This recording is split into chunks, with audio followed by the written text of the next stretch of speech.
So Manhattan Street Capital, then, we're advising companies on how to conduct Reg A Plus and bringing in all the relevant service providers and staying with you on the journey. We're a boutique, we're selective who we work with, and we add value on the whole journey in all the ways that the regulations allow. We are not a broker-dealer deliberately. We do Reg D, Reg S, Rule 144A offerings, which are for institutions, and Reg A Plus offerings. And again, we host them. We don't have to host them, but there's a lot of advantage in that, and we advise. We're not underwriters, broker-dealers, valuation professionals, securities attorneys. And so don't take any of what I say here today to be an attempt to be those things. We're not. I'm giving you my take on what Reg A Plus is and how it works based on our experience with our clients and observing and measuring what happens in the industry.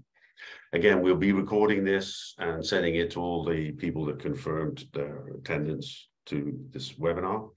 And please post your questions in the chat box, which I will then respond to those questions at the end of the prepared remarks. So the agenda, I covered that already. First, what is Reg A Plus? So it's legal disclaimer I covered, yeah, okay, we're all good there. What is Reg A Plus? So it's been in existence since June of 2015, when there was zero activity at that instant. Now it's an instrument that's being used to raise approximately $4 billion a year in capital. It's become credible. It's a public offering. So unlike many forms of capital raising, the SEC considers all investors in a Reg A Plus to be liquid. The company itself that's selling its stock is allowed to restrict the sale of those securities, but unless they do so, the SEC says an investor in a Reg A Plus is instantly liquid if they can find a buyer, which isn't to say that you've already listed the security, but as far as the SEC is concerned, it's liquid. Investors of all wealth levels worldwide are allowed to invest. They're only the maximum they can invest in most Reg A Pluses is 10% of their annual income or their net worth, whichever is the larger number, unless they're accredited, in which case they can invest an unlimited amount.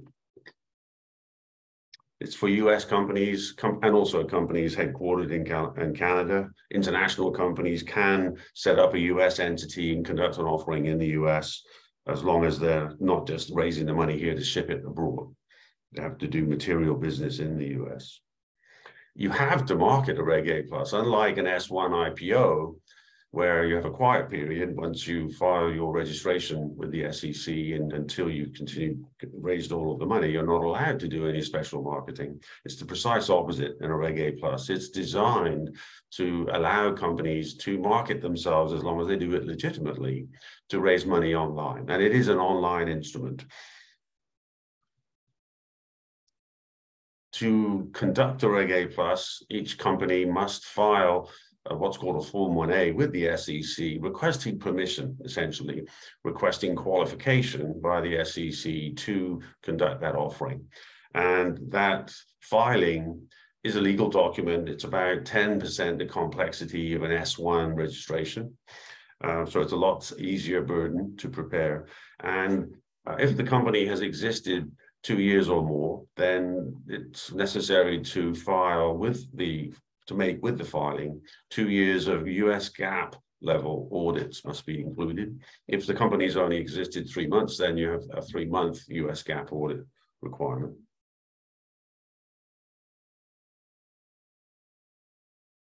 Each Reg A Plus qualification is a 1-year journey. From qualification, you have 1 year to raise the money. You can set up the Reg A Plus so that you can continue for 3 years without stopping, as long as you maintain the necessary management financials and audit reporting obligations that the SEC requires on that journey. So it's good. You can go up to 3 years without stopping if you do it right. Currently, it was difficult to get Reg A Plus offerings qualified by the SEC in the past for crypto offerings. Currently, it's about impossible. So bear that in mind. I'll get into particularly suitable places for Reg A Plus later. So advantages of Reg A Plus, you can raise up to $75 million per 12-month period. So that's a sizable amount of money. You retain control of the company, unlike when you're raising money through private equity or venture capital funding. You provide liquidity through Reg A Plus to your insiders, the founders of the company, and to your long-standing investors, as well as to the new investors. You can conduct various kinds of public offerings. Reg A Plus is a public offering, but you can list your company on the NASDAQ or on the NYSE, or on the OTCQB or the QX, or on a new thing, which is called the alternative trading system. And I'll explain more about those later. But that flexibility to list your company is good. And if you list on the NASDAQ or the NYSE, you have a PCAOB audit requirement once a quarter. If you list on the other exchanges I mentioned, your annual audit requirement just once a year is US GAAP. So it's a much less onerous financial reporting obligation, unless you list on the NASDAQ or on the NYSE. Already public companies can conduct secondary offerings via Reg A Plus. If you choose to list on an alternative trading system, there's no shorting, and there's no naked shorting allowed on those exchanges. So that's a huge advantage. It really means that companies that are not as prepared, not ready for the rigors of being public, where naked shorting is allowed on the NASDAQ and the NYSE. When I say naked shorting, I don't mean by regular investors, I mean by stockbrokers. They're the ones that have the naked shorting ability. So on the OTC markets and on the NASDAQ and NYSE, that naked shorting risk decimates a lot of public companies. But on an alternative trading system, the ability to be liquid and yet not have the risk of short sales is a big advantage. That's an advantage of Reg A Plus.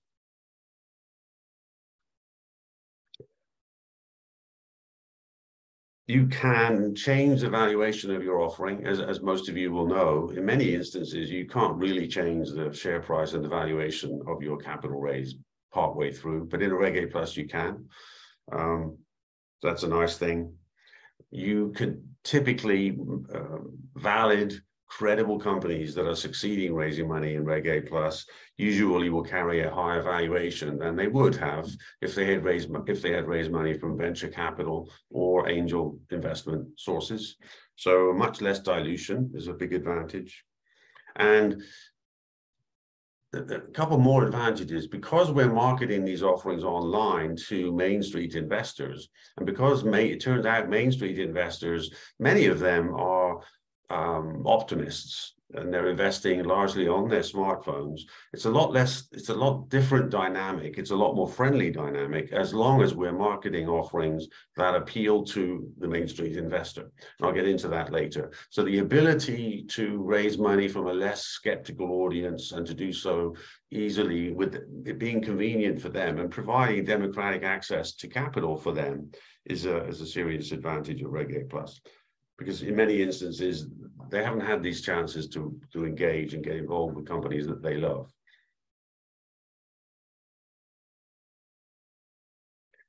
We've been doing Reg A Plus offerings as an industry since 2015. And during COVID, one of the few advantages of COVID was that people got stuck at home and had to do other stuff than usual, and they paid attention to online investing. And this online investing category came of age as a result. So we've seen rapid growth in capital formation in the Reg A Plus space. And institutional investors and accredited investors are paying much more attention, depending on the nature of the offering. I'll get into that more later also. So this is essentially, Reg A Plus is essentially a simpler, less expensive form of public offering with a lot of flexibility built in. A lot of companies it's easy, it's straightforward to include a transfer agent. Thanks, Akos. It's straightforward to include a transfer agent in Reg A Plus offerings, which lightens the burden on the company of dealing with so many investors. And I can talk about that later if necessary. But the utilization of a transfer agent makes it convenient to have thousands of investors or hundreds or whatever it might be. And using broker-dealers or even underwriters is optional. I'll get into that more later also. And there's a thing called test the waters in Reg A Plus, where companies are allowed to test market themselves to investors without raising money. So you don't have to do an audit. You don't have to file with the SEC. You do have to conduct the test appropriately, but you are allowed to test market your company to investors to see if it's cost effective to reach them. And if so, you can, and you can also test different messages and different advertising methods to find out which description of your company resonates the best with investors. So we offer that as a service, but the point isn't that. The point is that it's nice to be able to test your offering first if you want to do that, if you want to reduce the risk of it falling on deaf ears. And the SEC has expanded that test the waters option to other kinds of offerings as well, since it's been used so successfully in Reg A Plus. Liquidity. What are the options, or what are the characteristics of the liquidity which Reg A Plus brings to the table? The SEC says that unless the issuing company puts a restriction on, the shares are liquid immediately upon purchase. So an investor puts in $3,000, and when they're issued their shares, they typically will get access through the transfer agent to an online account. If they have a buyer, they're allowed to sell them. This isn't the same thing as saying you have listed those shares, but they are liquid. It's a big advantage when handled in the right way. Insider selling. Up to 30% of the capital raised can be sales of securities by insiders, prior investors, and owners of the company. So that's a sizable amount of money.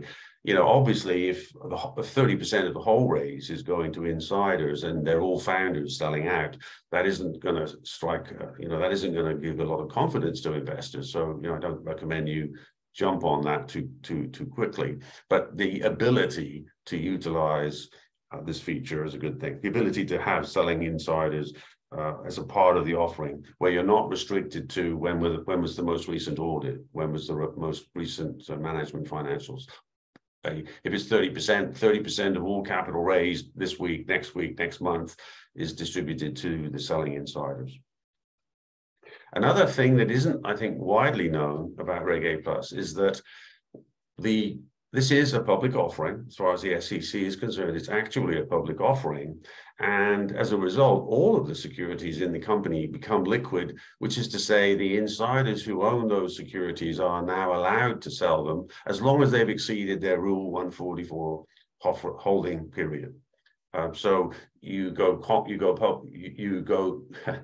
the public offering using Reg A Plus with one security, but you may have 3 or 4 other classes of security that you sold to prior investors, and they are now liquid, which is, again, not to say that you're listing those securities, but they are allowed to sell them to anyone. They're not restricted to selling them to wealthy people if they find a buyer. And of course, you have the opportunity, once you've listed a security, assuming you've listed it, it makes it easier for anyone to have liquidity if you do choose to list. And I'll get into where the listing options are. I'll give you more on that in a bit. But the advantage of, you can provide a route to convert. Let's say you've listed a class of preferred called Preferred C, just to pick a random name, and you have Preferred A and Preferred B investors from ancient history. When you list the Preferred C class security, if you are listing it on an alternative trading system or on the OTCQB or the OTCQX, you are not converting everyone over automatically to common. So that Preferred C is listed. And you could then provide a path to convert your Preferred A and Preferred B investors into Preferred C owners, so they're liquid literally in a more convenient manner.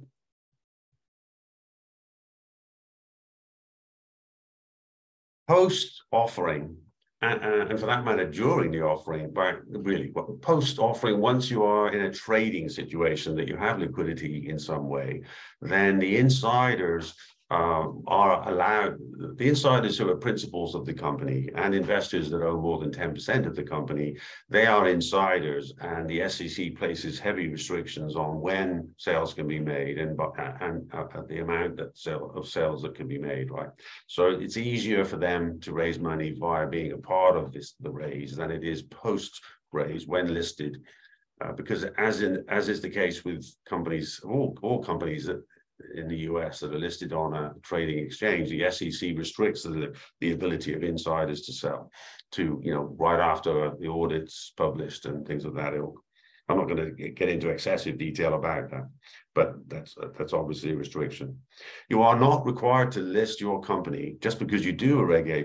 It is not a requirement that you list the company. You can conduct a direct listing to the NASDAQ or the NYSE via Reg A+. I'll get into that more later. So essentially, a company that raises money via Reg A+ has a simpler filing process than having conducted an S1, is subject to less expensive, less onerous reporting obligations than if they had filed an S1. And in comparison to the shell companies and the companies that have been downlisted from one of the major exchanges, but that are on one of the minor exchanges, they still have a PCAOB quarterly audit obligation. Whereas your company, if you do a Reg A+ and you arrive and choose to list on the OTC QB or the QX, for example, you only have an annual US GAAP audit requirement. And on the QB, 6 monthly management financials, which is the same thing that Reg A+ requires. If you're on the QX, then quarterly management financials, but still only a US GAAP level audit once a year. Listing options, then, I touched on a couple of these items. Firstly, you don't have to list. The majority of companies that do Reg A+'s do not list. Secondly, let's go down the stack. You can list on an alternative trading system. If you go to the Manhattan Street Capital website, you see behind me at the top right corner, there's a search box. And if you type ATS in that search box, then you'll see our content describing alternative trading systems. Anyway, an ATS is what I've said. It's a simpler method of listing. It's a new kind of exchange where stockbrokers are allowed to do the extra filings in order to become an ATS, an alternative trading system. And there's a large variety of them, probably 30 now that exist. There's too many, as is the case with new things, right?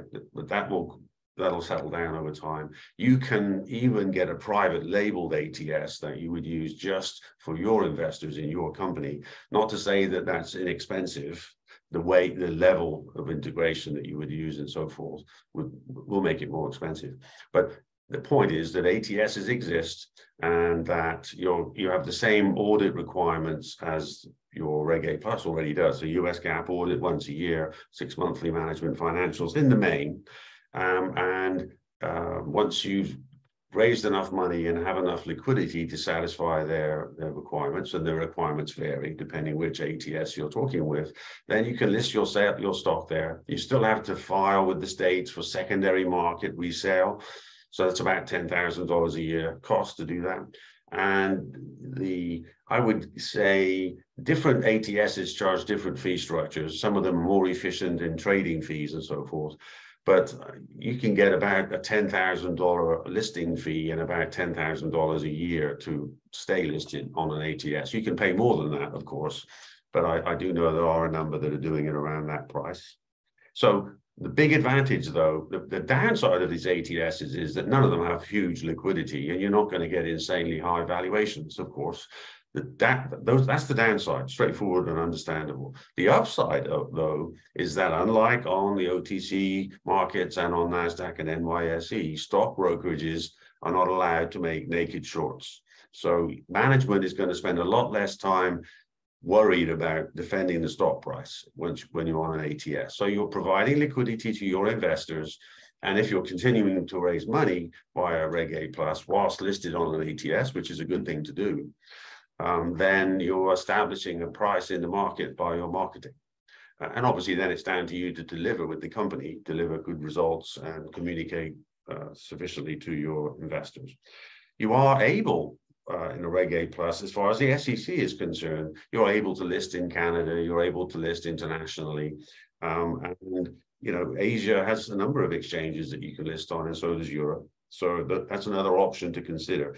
The SEC ignores those liquidity options as long as your company is conducting itself legitimately and by the rules that those markets impose. You're allowed to list there, but obviously that doesn't help US investors, usually. Or I would say it doesn't help. It's pretty clear cut. It doesn't help US investors. You can conduct an IPO via underwritten support to the NASDAQ or the NYSE. That has the market obviously right now is not as excited about IPOs of any stripe, right? So we're not going to see too many IPOs in the next few quarters here as the market's in the state that it's in currently. But when the market is warm enough that underwriters want to play, then you can conduct IPOs to the major exchanges in Reg A Plus during the Reg A Plus. It's not something you're restricted to doing after it. As soon as you've raised enough money from enough investors that you qualify, then you can take your Reg A Plus and convert it into an IPO to those major exchanges. You don't necessarily, you have two options. You can do it via, you could do the last part via underwriters. So let's say you've already raised $16 million online in your Reg A Plus, and now you want to go list. That's probably enough money, assuming your burn rate isn't excessive, from enough investors to list. So 400 is a good number to start off with, but you'll be typically with 16 million, you'll have far more than 400 investors. Then you want to have capacity left to raise for the underwriters to make money, right? You've got to give them space to earn their keep, to pay their bills. And so in doing so, let's say you give them another $10 million to go out and raise in the IPO part, in their underwritten portion where they go to their broker-dealer syndicate and raise that extra money. Then you list. But you can also do a direct listing. And a direct listing is where you've already raised the money. You already have enough investors. You already have enough money in the bank, and you've satisfied the other listing requirements of NASDAQ, like, you know, when you look forward 18 months, you're not going to run out of money. They don't want companies to list that are, you know, likely to run out of money in that kind of time frame for obvious reasons. So as long as you satisfy those listing requirements, then you can conduct a direct listing to the major exchanges without the use of a broker-dealer or even an underwriter or even a broker-dealer. So that's a lovely, lovely thing. What I like about that is it's much less expensive. You are able to do so even when underwriters won't play. So you hear this phrase, I've heard it many times over the years, the IPO window is closed, right? And what that means is you can't do IPOs unless, you know, it's the latest startup by someone like Elon Musk. You get a few, but very, very few. So in that context, what does that mean? It doesn't mean the SEC has said, no, we're not going to allow any registration statements or Reg A Plus IPOs anymore. No. They don't do that. They're not judging the merit of the case. They're not saying, no, you aren't good enough. You shouldn't go and market that company. It's the underwriters that say no, because it's not going to work in their view. It's not worth their time. They're going to have to work too hard to raise the money to go list your company. They're the ones that close the door. So if you've already raised enough money from enough investors and satisfy the other requirements, you can do a direct listing. There is one that has been done via Reg A Plus, a company called Atlas. Their ticker symbol is AMV. They're on the NASDAQ. They went public at the beginning of October. Went public, their offering was a direct public listing. It wasn't an IPO, a direct public listing, right? So I gave them some advice in their preparations to do their direct listing. So I have some good awareness and we have a good awareness of how direct listings work because we've been preparing to help our clients do direct listings for some long time. I see it as a marvelous opportunity because it reduces costs significantly.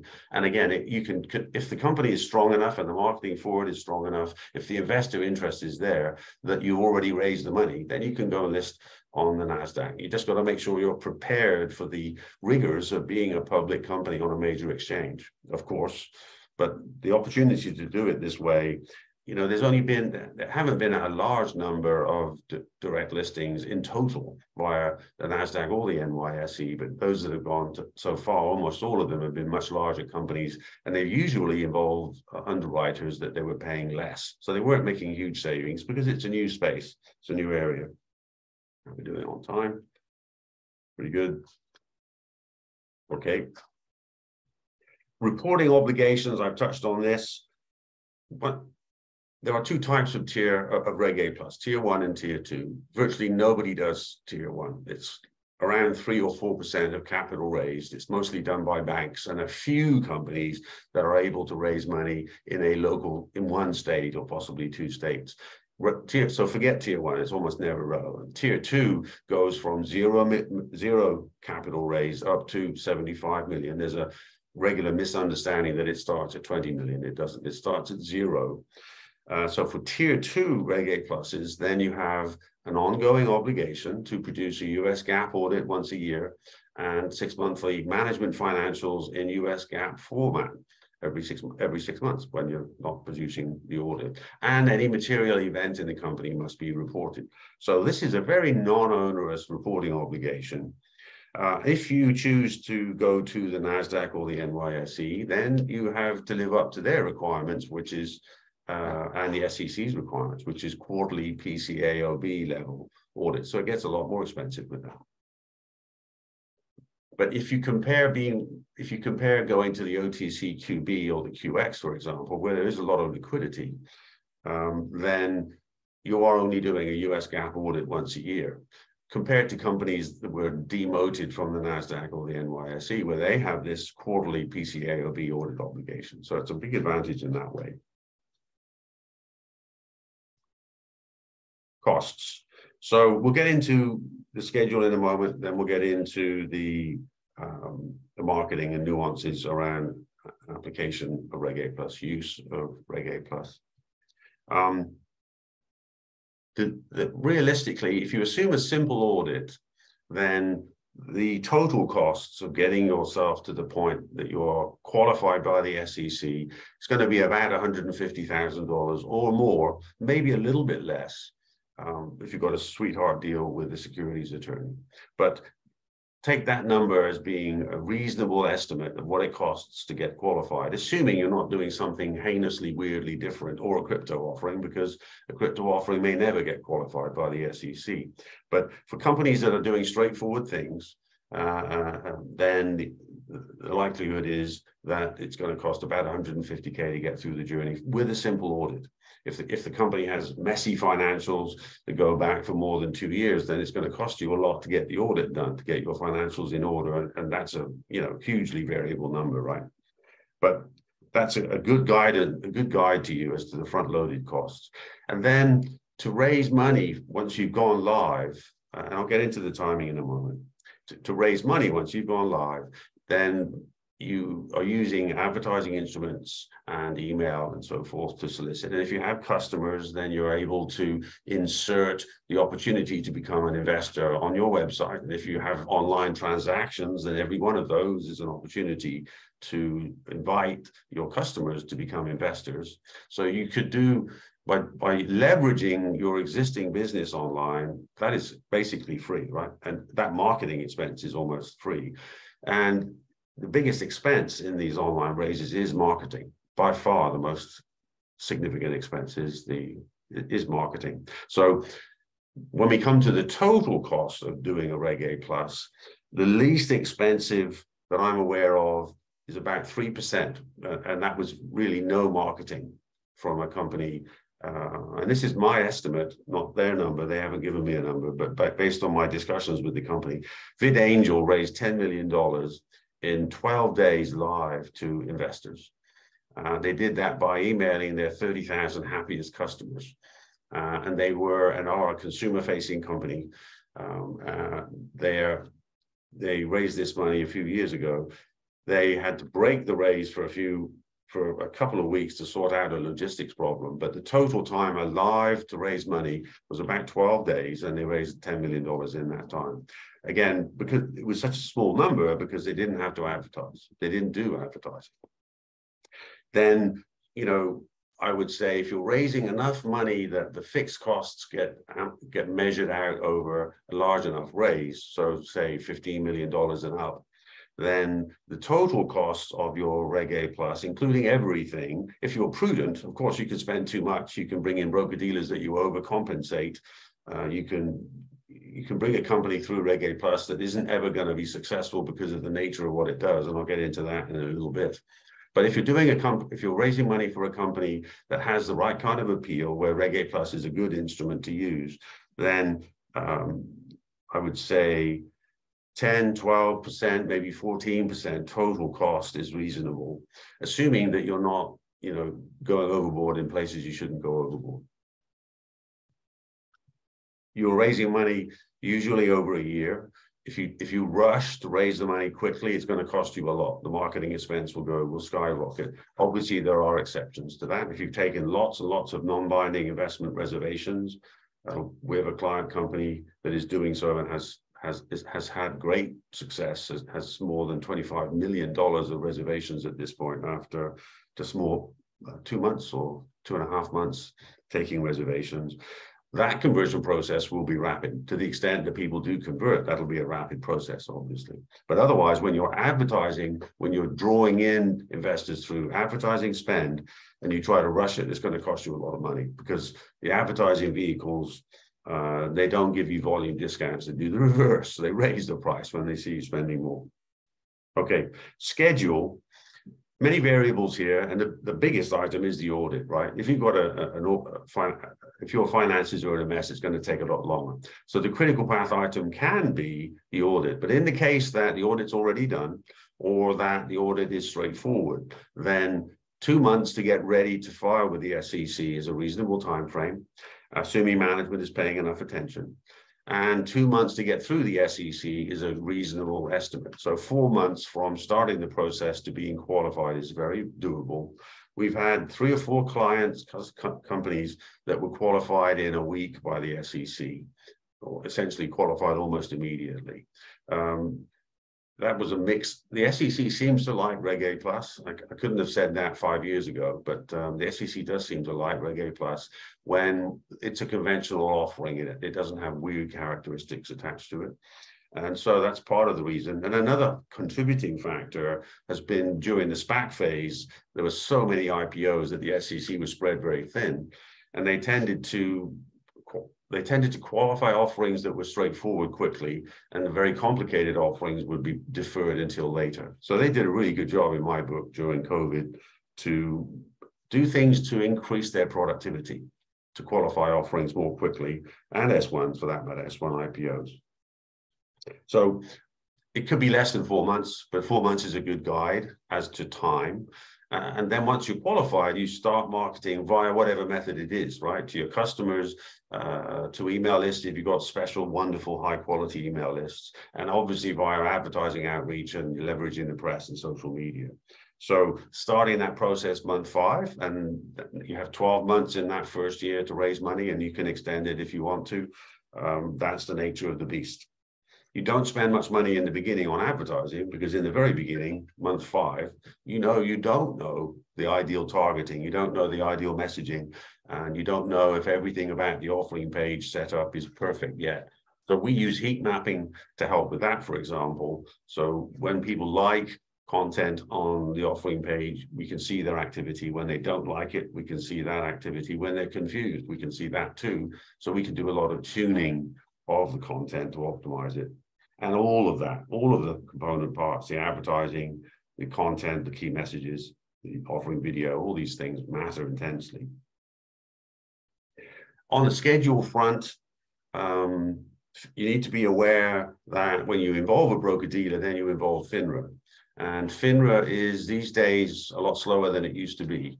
It's a relatively slow bureaucracy, unfortunately. So be aware that broker-dealer involvement is an option in Reg A Plus, and it has its advantages, but it is not a panacea. And a lot of entrepreneurs tend to think that by bringing in a broker-dealer, that's going to be a magic solution and they'll raise all the money. When in fact, in the early days of an offering, in most cases, broker-dealers will not raise any money because their reps don't want to risk their client relationships for an offering which is as yet unproven.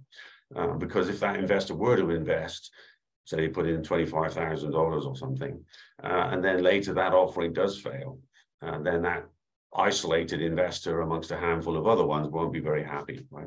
So usually broker-dealers will only raise money once it's already been shown that this is a successful raise. So that comes down to us, to our marketing agency, to you, to your team, and a lot of excellence to show that this is already a successful raise. And then you can imagine a situation, say 6 months in, where you want to do an IPO and you bring in an underwriter, we would help with that. Or if you want to bring in a broker-dealer or more than one to access more investors. The only time I could see that I see where that makes sense is where we found a cost-effective, easy-to-reach target audience through advertising that was working beautifully, and now we've maxed out. They're all, those that are going to invest have done so, and the rest aren't going to invest. So now we go into target group 2, and that might be too expensive. So if that's the case, that's a marvelous situation to bring in a broker-dealer. But my point about FINRA is, once you've negotiated the deal with the broker-dealer, that doesn't mean that you can add them right away. The SEC will add them immediately. FINRA blesses the deal terms, but FINRA is a slow bureaucracy. It might take 4 or 5 or 6 months to get through FINRA. So be aware of that. There are ways, and you don't have to have a broker-dealer. So now I'm going to get into marketing. Our most recent prior webinar was about marketing. And so if you have a lot of detailed questions about that, I recommend that you look for that webinar recording on the MSC site by going to the Manhattan Street Capital website and going to the top right where the search box is and doing a search webinar Reg A plus marketing. That'll find it for you. And you're welcome to email us and ask for these things, obviously, as well. But that's where we go into much more detail about a lot of nuances of marketing a Reg A plus. But right now I'm going to hit the high level because this is a summary webinar. So it's the opposite of an S1 IPO where you are allowed to, and you actually have to, one way or the other, you have to market your offering, otherwise nothing will happen. So the fact that you have an offering page on Manhattan Street Capital or somewhere else, and it's beautiful, doesn't mean anything's going to happen. You have to cause people to go to look, explore it, like it, and invest. You have to make that happen. Advertising online through social media is the most common instrument. Email through bought lists tends to not work very well. There may be some exceptions. We have yet to hit that. We have not yet found a bought list that worked well. Customer lists are a huge, wonderful opportunity when you have happy customers that like what you're doing and value your company. Then, as is the case with BidAngel raising their $10 million with no advertising, they did it by emailing their customer list that they had a good relationship with already. So it wasn't like an email out of the blue that went into spam. When you are marketing your online raise, it's essential that you always have a clickable link to the offering page, and it has to have the offering circular prominently displayed. The offering circular is the name of the document that the SEC gives when they qualify your offering. You file a Form 10 with the SEC, and when it's qualified, it becomes named an offering circular. That's the SEC term.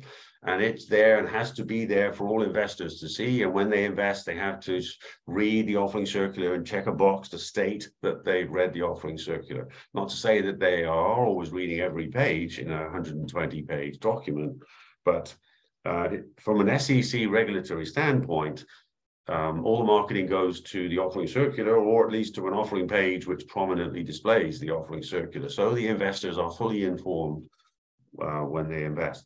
And in my experience, because so many of these investors are optimists, we need to protect them from themselves in any case by on the offering page in the marketing content explaining important things about the offering, not just relying on them reading everything in the offering circular. I want to protect, what I want to do with that is with our clients to protect the investors so that 3 years from now they're not subject to the unpleasant brother-in-law criticizing them for the investment they made. You should have known this, you should have known that. I want to make sure that they know what they're getting into so they can, they can crow about the success of their investment 3 years out, right? There are very few, I mean, most of the restrictions from the SEC on how you market your raise are very, very reasonable. You cannot use hype. You can't say, you know, our company is going to completely revolutionize the internet or biotech or cancer treatment. You aren't revolutionizing it. You know, you have to be specific in your claims. You aren't allowed to predict the future. You can't say, well, we just did $10 million this year and we expect to be doing $100 million 3 years from now. You're not allowed to make predictions because the SEC wants us to, and we must therefore protect novice investors who are allowed to invest small sums. You know, a typical minimum in a Reg A plus is $300 or $400 per investment. So anyone can invest, remember. So we're protecting novice investors from being misled and from taking on more than they want to take on. So giving them full disclosure and not allowing entrepreneurs and CEOs to exaggerate is a big part of being a public company and making this offering, which is it's an interesting thing. It's a hybrid offering because it's a private placement when you start, but once the investments are made individually, they are public investments. The most expensive part by far is the marketing component, by far. And Apple has made that more expensive with their privacy moves, which if there's time, I'll get into.